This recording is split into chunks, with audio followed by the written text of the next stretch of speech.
Le premier livre que j'ai lu, c'était un livre, j'étais gamin, encore à l'école primaire et en rangeant, parce que la prof m'avait demandé l'institutrice m'avait demandé de ranger le placard de la classe. J'avais volé un petit bouquin là-dedans, que j'ai ramené chez moi et je l'ai lu. Donc, première lecture, un livre volé. Et puis je continue à lire, à m'intéresser. Il n'y avait pas beaucoup de livres à la maison en ce temps-là. Et je fréquentais des bibliothèques.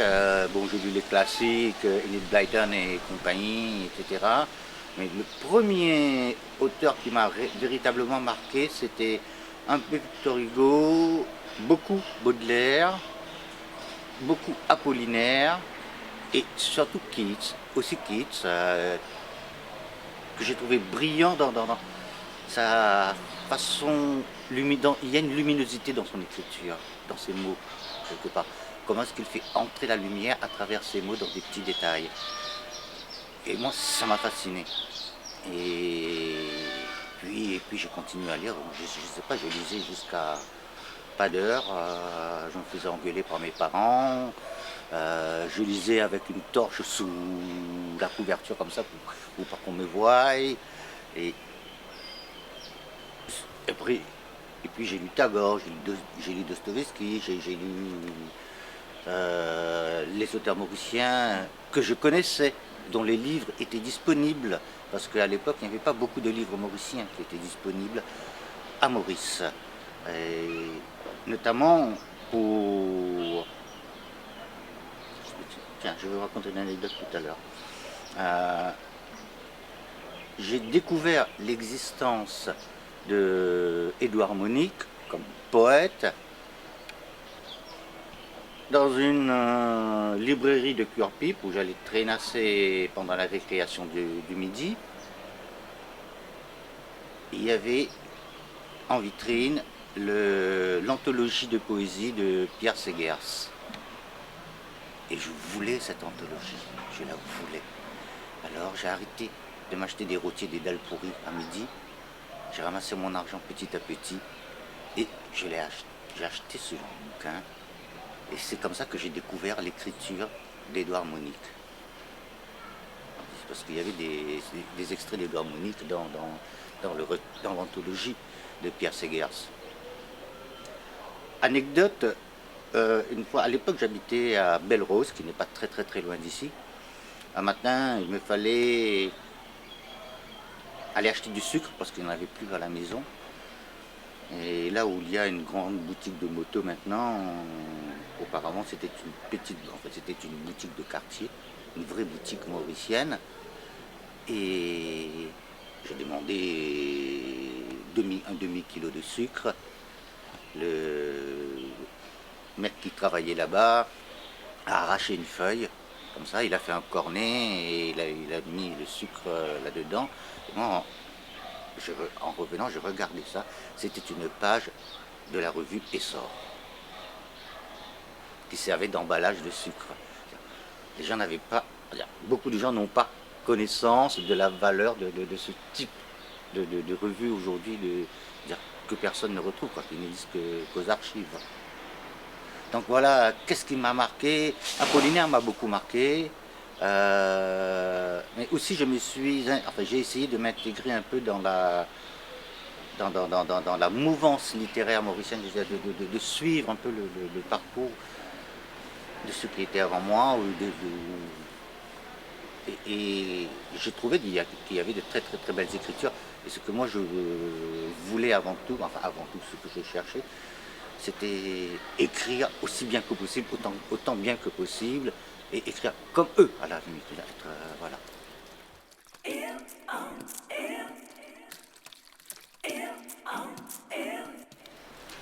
Un peu plus d'une quinzaine d'années maintenant, je me suis installé à Paris. Cependant, dans ce que je raconte en général, parce que j'écris, mon imaginaire se situe à Maurice. Donc il y a un va-et-vient sans cesse entre Paris et Maurice. Et dans le dernier dans le recueil de nouvelles d'Aïn et autres chroniques de la mort, je parle uniquement de Maurice. C'est pas de moi que je parle, c'est pas de la poésie, c'est de Maurice. Des quartiers de Maurice, il y a notamment l'ivrogne Kikolo. Je l'ai imaginé ici, dans ce quartier-là, à Route-Bassin. Et je l'ai imaginé parce qu'il y avait un ivrogne dans le temps qui traînait ici. Il avait été effectivement prof et lauréat, etc. Et puis qui avait complètement sombré dans l'alcool. Et de temps en temps, je le voyais devant le temple, qui est juste à côté là, debout comme ça, je ne sais pas s'il méditait, s'il priait ou quoi. Et c'est cette image qui m'a fait imaginer le personnage de Piccolo. Quand je parle aussi quand je parle dans la nouvelle d'Aïn, quand je parle de ces deux jeunes garçons qui vont voir les Daïnes faire leur simagrée au bûcher funéraire. Il existait, je ne sais pas si ça existe encore, mais il existait à Trianon, qui n'est pas très loin de Saint-Jean, un endroit où on brûlait les corps. Et à l'époque, il y avait tout plein de champs de canne à côté, il y avait le canal qui maintenant est recouvert, ne l'était pas à l'époque. Donc c'est un autre quartier de Maurice que je raconte. Et puis quoi encore, il y a aussi, je me souviens même plus trop de ce que j'ai écrit, Prémila, la protégée des dieux, je crois que ça s'appelle comme ça, non? Je ne sais plus, Prémila, la protégée des dieux, je ne me rappelle plus. Je me suis inspiré d'une de mes cousines en fait, que j'avais vue. La dernière fois que je l'ai vue, j'étais de passage à Maurice, c'était lors d'un décès d'un de mes oncles. Et c'est comme ça que j'ai fait le rapprochement. Parce que la fois suivante que je suis venu à Maurice, elle était décédée elle aussi. C'est comme ça que j'ai fait le rapprochement pour cette nouvelle. Donc ce que je raconte, et c'est vrai qu'elle a eu une vie très dure, très difficile, etc. Et je ne sais pas s'il y avait une relation particulière, je veux dire privilégiée entre l'oncle et la nièce, mais je l'ai inventé. Enfin, à partir, mais c'est toujours, l'imaginaire part toujours d'un petit détail, d'une réalité rencontrée quelque part. Sinon, quand j'écris, bon, quand je fais des textes poétiques, des textes de poésie, là, c'est un mélange, en fait. C'est un mélange de sensations, d'émotions, ramassées, récupérées autant ici qu'à Paris, ou souvent la nuit, parce que je travaille beaucoup la nuit, essentiellement. Souvent la nuit, bon ben, le bruit des voitures me fait penser à la rumeur de la mer. C'est comme ça.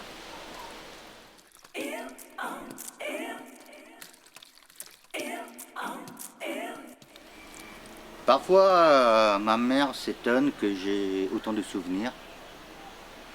Je devais avoir même pas 3 ans. Et je me rappelle du voyage que l'on avait fait la nuit parce que ma grand-mère paternelle était décédée. Donc on y a été. Et ça, c'est le premier souvenir que j'ai qui m'a marqué. Ce sont des flashs, hein, d'images, tout simplement. Et puis je me rappelle aussi du jour de la naissance de ma dernière sœur, ou avec une sœur aînée, plus grande que moi en tout cas. Et moi, nous étions en train de jouer dans la cour, sous un manguier. À l'époque, je fréquentais ce qu'on appelait l'école payée. Il n'y avait pas véritablement de maternelle. Mais à Maurice, Maurice dans le temps, mais il y avait beaucoup de ces maternelles privées, c'est pour ça qu'on appelait ça l'école payée, où on nous apprenait l'alphabet, on nous apprenait à lire, à écrire, etc. Et moi, j'aimais pas du tout aller à l'école. J'ai jamais aimé aller à l'école, en fait. Si, plus tard, beaucoup plus tard. Et là où nous habitions, c'était un quartier militaire. C'était un logement de fonction parce que mon père était policier.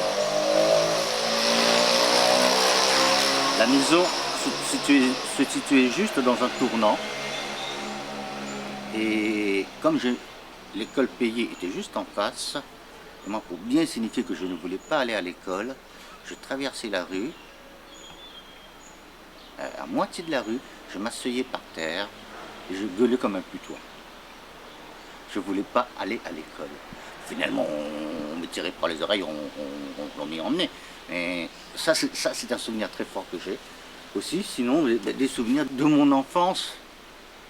Oh, il y en a tellement. J'étais un mauvais gamin, enfin un mauvais gamin. Disons que je n'étais pas obéissant comme élève. Disons que j'aimais beaucoup ma liberté. Je faisais souvent l'école buissonnière.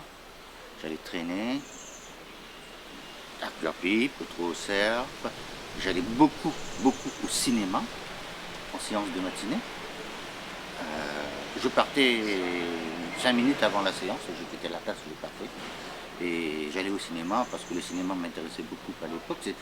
Pour moi, c'était une ouverture sur le monde, extrêmement important, dans une île où la télévision ne donnait pas grand-chose. En ce temps-là, il n'y avait que les livres et le cinéma pour savoir ce qui est de l'ailleurs. Et je crois que mon meilleur souvenir, le souvenir qui m'est le plus précieux, humainement parlant, c'est un soir, j'avais lu dans le journal que qu'un de mes profs de littérature française, qui s'appelle Guy Röntgen, donnait une conférence sur Apollinaire. Parce qu'elle avait fait sa thèse de doctorat sur Apollinaire, elle faisait une conférence sur Apollinaire à l'Alliance française qui à l'époque se situait à 4 bornes. Moi, comme j'habitais Belle-Rose, j'ai encrouché mon vélo et je suis venu l'écouter. Et évidemment, j'étais au fond de la salle, etc. Et dès le lendemain, j'étais à la bibliothèque du collège, j'ai cherché les bouquins d'Apollinaire. C'est comme ça que j'ai découvert Apollinaire. Et puis un soir, une semaine après, à peu près une semaine après, vers les 18h, j'ai enfourché mon vélo et j'ai été chez lui. Bon, c'était facile de savoir où était sa maison, j'avais vu l'adresse dans le bottin. Donc je connaissais la rue. C'était facile de savoir où était sa maison, de par la voiture. Donc je vais chez lui, je toque. C'est son père, il habite encore chez son père à l'époque, parce qu'il venait de rentrer à Maurice, et son père vient ouvrir, me demande ce que je veux. J'ai dit, bon ben, je voudrais rencontrer monsieur Guy Röntgen. Il attendait, et le fameux Guy Röntgen arrive, et il me dit, ah, c'est toi. Allez, entre. On entre, on va dans sa chambre, enfin, je présume que c'était sa chambre. On parle un peu de choses et d'autres, et après je lui dis pourquoi je suis venu, l'objet de ma visite. Je dis voilà, j'aimerais bien pouvoir lire votre thèse sur Apollinaire. Il me regarde, étonné. J'avais quoi, 15 ans et demi, 16 ans à l'époque, pas plus. Il me regarde, étonné, et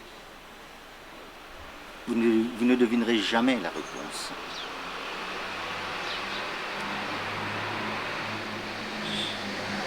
Je n'ai qu'un seul exemplaire d'Inode, je te le passe, et il s'appelle Relire. Et il m'a remis entre les mains son manuscrit de doctorat.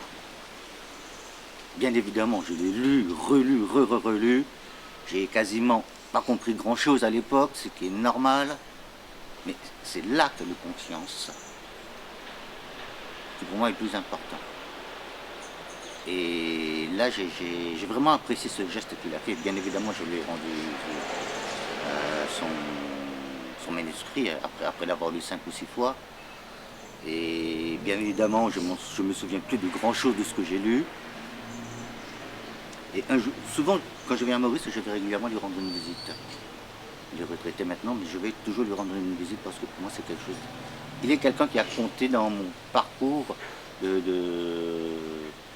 je dirais pas d'écrivain, mais d'apprenti, enfin de quelqu'un intéressé par la littérature. Un jour, j'étais chez lui et il m'emmène, on va dans son bureau. Il avait les mains tremblantes comme ça et il me donne des feuilles de papier. Il me dit, Vinod, qu'est-ce que tu en penses? C'était ce que lui avait écrit. Et moi, je lui ai dit, mais Guy, c'est toi qui m'as fait, c'est toi qui m'as formé. Comment veux-tu que je te donne mon avis sur ce que... Il m'a dit, mais tu sais, parfois l'élève dépasse le maître. Et pour moi, c'est une personne qui est très précieuse au niveau de la littérature, au niveau de la littérature, au niveau de mon cheminement. C'est un jalon extrêmement important. Voilà un peu mes souvenirs.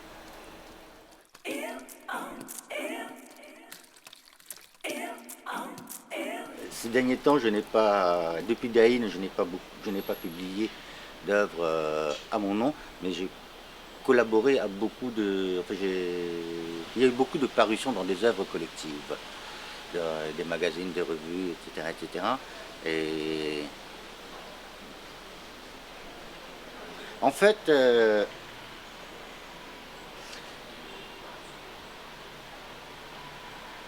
l'œuvre qui m'a fait connaître, enfin qui m'a fait connaître, la première publication, c'était Mémoire d'étoiles de mer, et qui tout de suite a eu un succès, et qui avait dormi dans mes tiroirs pendant des années et des années. Je n'étais pas sûr de moi, je ne savais pas si c'était valable ou pas, littérairement parlant. On peut difficilement avoir un regard sur son écriture soi-même, c'est très difficile. Il faut toujours un autre lecteur. Et donc c'est justement Brigitte Masson qui avait une maison d'édition à Maurice qui s'appelait la Maison des Mécènes, parce que ça fonctionnait à travers un mécénat, qu'il a lu, qu'il a fait lire par d'autres, et ils ont décidé que c'était publiable, et c'est comme ça que ça a démarré. C'est-à-dire que ma vie d'écrivain a démarré, en fait. Après, il y a eu la saison des mots, aussi, qui a été très appréciée, et également, plus tard, un peu plus tard, Cher de toi, qui est le premier texte poétique, la première fresque poétique parlant de l'érotisme. On a à Maurice une certaine... on cultive à Maurice une certaine bigoterie et une grande hypocrisie par rapport à tout ce qui est érotique et sexualité et sensualité. Donc je voulais rentrer un peu dans le lard par rapport à cela et dire que qu'il n'y a rien de malsain là-dedans. Qu'au contraire, c'est peut-être ce qu'il y a de plus beau dans la vie. Donc j'ai fait ça et puis il m'est venu l'idée de... Bon, comme j'étais... En fait, c'est venu comme ça. Comme j'étais coincé. On m'avait coincé. Je me retrouvais coincé dans l'image du poète. Le poète Vinod, le poète Vinod, le poète Vinod. Et je me suis dit, Vinod, si tu tâtais un peu de la prose, cela te ferait peut-être pas de mal. Et c'est à partir de cette idée-là, comme ça, une lubie, qu'est venu le recueil de nouvelles, Daïn et autres chroniques de la mort. Et depuis, j'ai publié pas mal de façon diverses et variées. Et actuellement, il y a un texte qui est en cours. Euh, il me faut encore 3 4 pages pour le terminer. Je sais, il est là sur mon ordinateur et j'attends le bon moment pour terminer ce texte qui va porter sur, qui bien évidemment se passe toujours à Maurice, et enfin en partie à Maurice et en partie à Paris, et dont le thème est homosexualité féminine. Ce qui est encore un tabou, ce qui est un énorme tabou dans la société mauricienne. L'homosexualité est un très grand tabou dans la pensée mauricienne. Donc je veux un peu, je crois qu'il est grand temps qu'on bouscule un peu les pensées bien assises et très bigotes.